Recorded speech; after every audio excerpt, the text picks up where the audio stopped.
Hey, I'm Max Magnus and I'll show you how to mod your own 8bitdo arcade stick into a WASD layout with the T-Spin mod. Before I start however, I have to give credit and a huge shout out to Layershift and Myrazon from the Omnia Arcade team. They are the geniuses behind the T-Spin and even personally helped me figure this whole thing out on their Discord.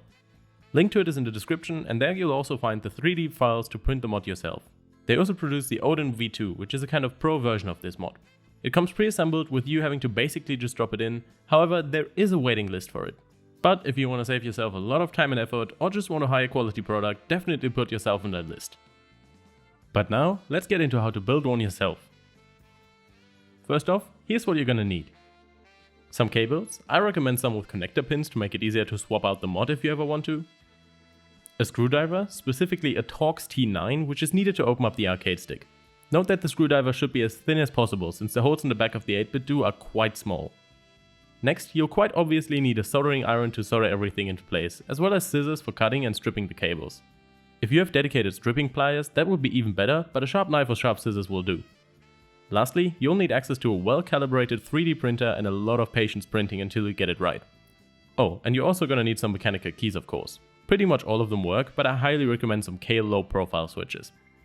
So, let's get into it. Screw open the back of the arcade stick and separate the top from the bottom.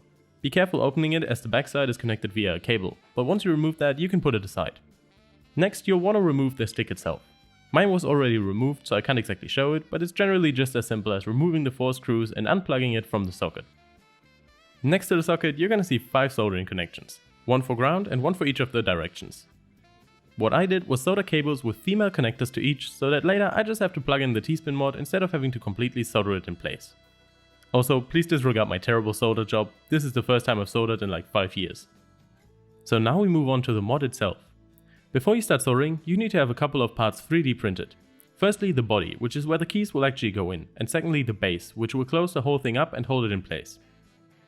At this point I should mention there's actually multiple variants of the mod for you to print out and use. Essentially, they are all in the layout of Tetris pieces, and while the T piece is the most popular, you might also like any of the other layouts. I can imagine the J piece being pretty good since you would be able to have a dedicated finger for each button. You might also want to print out some keycaps if you don't already have any. With these, I recommend setting your flow rate higher than usual, and if the keys don't seem to stay on very well, increase it in increments of 5% until they do. So to start with the keys themselves, we'll cut the female side off of a cable and strip it. Twist the wire a bit so it stays in place, and then I recommend bending the wire into a bit of a circle so that you can place it around the connector of the key. The mechanical keys will have 2 metal pins, one for the positive signal and one for ground. It doesn't actually matter which pin you use for which, so just choose whatever works best for you. So now heat your soldering iron and just solder the cable to the key. When that's done, solder another cable without a connector to the key for ground. I recommend using black for all ground cables so you don't get them mixed up. Not the cleanest soldering job, but it'll work for sure. Now do that for all 4 keys and insert them into the T-Spin body, making sure to color align them to the cables you soldered to the 8bitdo earlier. So in my case blue for left, green for right, etc. Next comes what's in my opinion the hardest part. You'll have to solder all the ground wires together and then also solder a cable with a male connector to them, so that you can plug it into the G connector and make sure all the keys are grounded. Again, terrible soldering job from me, but it works, so who cares. Now lead the cables through the base of the T-Spin and close it all up. Put the T-Spin in place and screw it in using the 3D printed nut in the angle that's most comfortable to you. Now all that's left is to connect all the male and female connectors and close the whole thing back up. Put on the 3D printed keycaps and check if all directions get recognized properly, and voila, you've just modded your 8bitdo arcade stick into the ultimate 2D game controller. If you have any questions, don't hesitate checking in with the awesome people on the Discord. They are so helpful and nice, you won't have to wait long for an answer.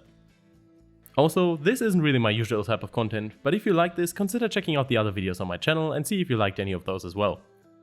If so, feel free to subscribe, I'd be happy to have you here. But whatever you do, enjoy the rest of your day.